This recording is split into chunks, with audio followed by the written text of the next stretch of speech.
Dear students, आज हम प्रबंधन मैनेजमेंट सब्जेक्ट में एक बहुत ही इम्पोर्टेंट टॉपिक डिस्कस करने वाले हैं। वो है मैनेजमेंट बाय ऑब्जेक्टिव्स, जिसमें है उद्देश्य व उद्देश्यों द्वारा प्रबंध। इसमें हम दो चीज़ के बारे में जानेंगे, एक उद्देश्य के बारे में और एक उद्देश्यों द्वारा प्रबंध के बारे में।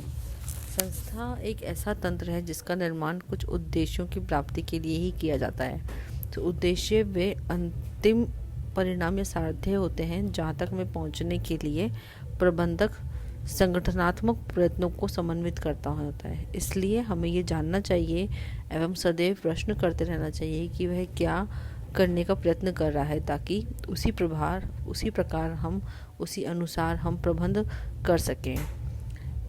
इस संबंध में कुंट्ज एंड ओ डोनल ने कहा है कि स्पष्ट उद्देश्य के बिना प्रबंध करना एक व्यवस्थित एवं असफल कार्य होता है।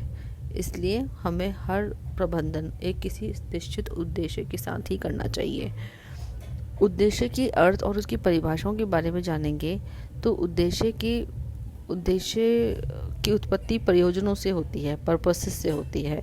इसलिए उद्देश्यों को प्रयोजनों की विशिष्ट घोषणाएं कहा जाता है, जिसके परिणाम हम एक परख होते हैं। और अन्य शब्दों में हम ये कह सकते हैं कि उद्देश्य अंतिम परिणामों अथवा अंतिम दशाओं के विवरण हैं, जो कि समयबद्ध, मापन योग्य एवं परिणात्मक रूप से प्रकट करने योग्य होते हैं। अतः इन उद्देश्यों की परिभाषा को हम विभिन्न प्रकार से समझ सकते हैं। उद्देश्य को अगर हम समझें तो डोनेल क्वेरिज के अनुसार उद्देश्य वह साध्य हैं जिनकी प्राप्ति के लिए संगठन एवं व्यक्तिगत क्रियाएं संपन्न की जाती है। वहीं मैकफर्डलैंड ने कहा है कि उद्देश्य वह लक्ष्य हैं या अभिप्राय या प्रयोजन होते हैं जिन्हें हम एक संगठन विभिन्न समयावधियों के में प्राप्त करना चाहते हैं। बहुत ही एक फेमस ऑथर हैं जॉर्ज आर टेरी।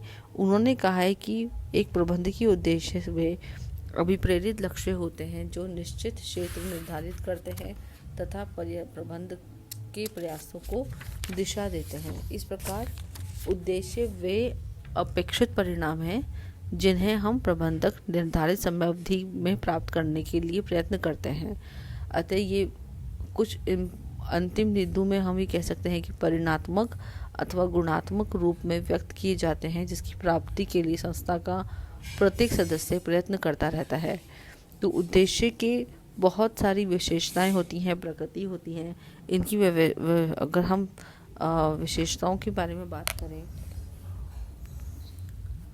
तो प्रयोजनों को उद्देश्य, जिसको हम प्रयोजन भी कहते हैं, तो प्रयोजनों को व्यवहार में लाना ही उद्देश्यों का कार्य होता है। अतः व्यावसायिक परियोजनों को छोटे छोटे कार्यपरक उद्देश्यों में विभक्त किया जा सकता है। और ये भी कहा जा सकता है कि उद्देश्यों को व्यवसाय के प्रयोजनों में ही लिया जाता है। उसके अतिरिक्त हम ये कह सकते हैं कि उद्देश्य परिणाम परक होते हैं और कार्य अथवा निष्पादन के मापन का आधार प्रस्तुत करते हैं। उद्देश्यों में कभी भी कमांड नहीं होती है, बल्कि वह अपेक्षित कथन है जो कि हम कार्यरत कर्मचारियों में उन्हें प्राप्त करने के लिए प्रतिबद्धता पैदा करते हैं। प्रतिबद्धता जिसको हम कमिटमेंट्स भी कहते हैं। उद्देश्य चाहे संस्था का स्तर पे हो चाहे किसी भी स्तर पे हो, वह एक से अधिक हो सकते हैं। इसमें मल्टीप्लिसिटी हो सकती है, जिसकी प्राप्ति के लिए व्यक्तिगत एवं संगठनात्मक प्रयत्न किए जाते हैं। उद्देश्य जाल या तंत्र का निर्माण करते हैं और ये अंतर संबंधित होते हैं, या फिर इसको हम कहते हैं इंटर रिलेटेड। और ये इंटरडिपेंडेंट यानी कि अंतर निर्भर घटनाओं या क्रियाओं में भी हो सकते हैं। उद्देश्यों का निर्धारण विभिन्न स्तरों पर, जैसे संगठन स्तर पे, मंडल स्तर, विभागीय स्तर एवं व्यक्तिगत स्तर पर किया जाता है। किसी भी संस्था का दीर्घकालीन एवं अल्पकालीन उद्देश्यों का निर्धारण किया जाता है एवं समय समय पर वातावरणीय परिवर्तनों के अनुसार इसका समायोजन भी किया जाता है। ये भविष्य से संबंधित होते हैं। उद्देश्य हमेशा भविष्य से संबंधित होते हैं, किंतु ये हमें हमेशा वर्तमान पे ही निर्धारित किए जाते हैं। तो वर्तमान की जो परिस्थितियां हैं उसी के आधार पर आप भविष्य के उद्देश्य तय करते हैं। संस्था एवं विभिन्न अंगों के उद्देश्य एक दूसरे के विपरीत ना होकर एक दूसरे के लिए सहकारिक होते हैं, और उद्देश्यों में अनेक आयाम होते हैं, जैसे आर्थिक, सामाजिक, मानवीय इत्यादि, और ये विभिन्न समूहों के हितों में ही जुड़े होते हैं। और उद्देश्य को ध्यान में रखते हुए आप संसाधनों एवं प्रयासों का केंद्रीकरण किया जाता है। कुछ उद्देश्य और भी इसके अतिरिक्त कुछ मान्यताओं पर आधारित हो सकते हैं। ये थी उद्देश्य की विशेषताएं और उनकी प्रकृति। अब हम उद्देश्य से संबंधित कुछ महत्वपूर्ण शब्द, इम्पोर्टेंट वर्ड्स को हम यहाँ पे समझने की कोशिश करेंगे। उद्देश्य से सबसे बड़ा संबंधित शब्द है प्रयोजन, पर्पस। ये क्या होता है? पर्पस प्रत्येक व्यक्ति, एक संस्था या संगठन का कोई प्रयोजन होता है जिसके कारण उसकी विद्यमानता के औचित्य को स्वीकार किया जाता है। अन्य शब्दों में हम भी कह सकते हैं कि प्रयोजन किसी भी संस्था की स्थापना में एक बहुत ही मूल मंतव्य को दर्शाता है। उदाहरण के लिए हम जैसे कि किसी अस्पताल को स्थापित करने का प्रयोजन रोगी की चिकित्सा सुविधा प्रदान करना है, समाज के लोगों को स्वास्थ्य की रक्षा करना है, डॉक्टरी पेशे में व्यवहारिक प्रशिक्षण देना, फिल्म वितरण द्वारा मनोरंजन हेतु सिनेमा घरों में प्रदर्शन करने के लिए फिल्म वितरण करना इत्यादि। इसी प्रकार किसी व्यक्ति या व्यक्तियों द्वारा व्यावसायिक उपक्रम को स्थापित करने का प्रयोजन लाभ कमाना या अधिकारिता अर्जित करना या समाज में सामाजिक स्थिति को प्राप्त करना कुछ भी हो सकता है। तो ये होता है प्रयोजन। इसके अतिरिक्त हम बात करते हैं मिशन के बारे में। किसी भी उपक्रम का प्रयोजन एक मिशन, जिसको हम ध्येय बोलते हैं, किसी भी उपक्रम का प्रयोजन एक ध्येय का रूप ले लेता है जब उसके साथ कुछ विचारधारा का समावेश हो जाता है। विचारधारा मतलब कि ये विचारधारा किसी भी धार्मिक या नैतिक मूल्यों से संबंधित हो सकती है और उपक्रम के प्रवर्तनकर्ता और कुछ मनोवैज्ञानिक रूप से इन मूल्यों को हम प्राप्त करने के लिए इसको सभी कर्मचारियों को, किसी भी संस्था के हम उसको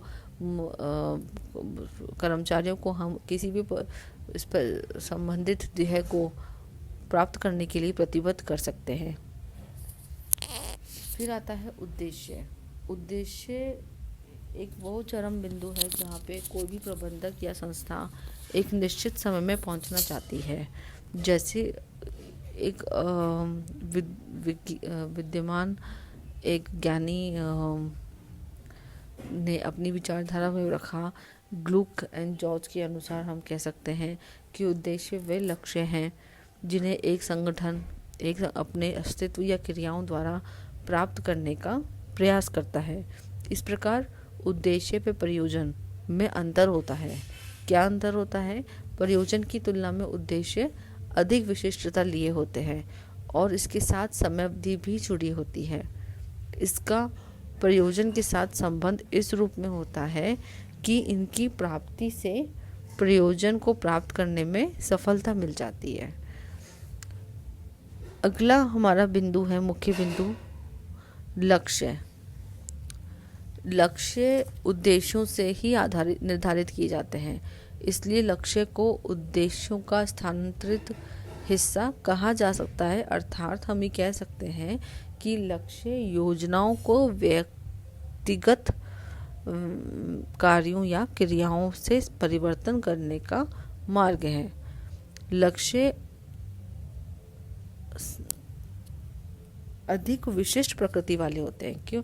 क्योंकि जहाँ उद्देश्य विवरणात्मक परिवेश प्रस्तुत करते हैं वहाँ इनको लक्ष्यों के रूप में तोड़ा जाता है और उपक्रम के विभागों, सभागों, उपविभाग या व्यक्तियों द्वारा इसकी प्राप्ति करने के प्रयास किए जाते हैं। तो लक्ष्य के प्राप्त करने की समय अवधि अल्पकालीन होती है, जैसे किसी उपक्रम के उत्पादन विभाग का उद्देश्य उत्पादकता में सुधार लाना हो सकता है और इसे प्राप्त करने के लिए एक लक्ष्य निर्धारित किया जाता है कि बिना अतिरिक्त लागत के वर्तमान प्रमापित स्तर पर एक निश्चित तिथि तक उत्पादन में 10% की वृद्धि की जाएगी। तो ये 10% की वृद्धि करना किसी भी संस्था का लक्ष्य बन जाता है। अब हम बात करते हैं, आज हमने चर्चा करी लक्ष्य उद्देश्य के विशेषताओं के बारे में। उद्देश्य से संबंधित कुछ बहुत ही इम्पोर्टेंट हमने मुख्य शब्द के बारे में जाना है। अगला हमारा लक्ष्य से संबंधित जो चर्चा का विषय रहेगा वो है उद्देश्य के क्षेत्र, जिसको हम बोलते हैं स्कोप ऑफ ऑब्जेक्टिव्स। वो हम अपने नेक्स्ट लेक्चर में डिस्कस करेंगे। Thank you.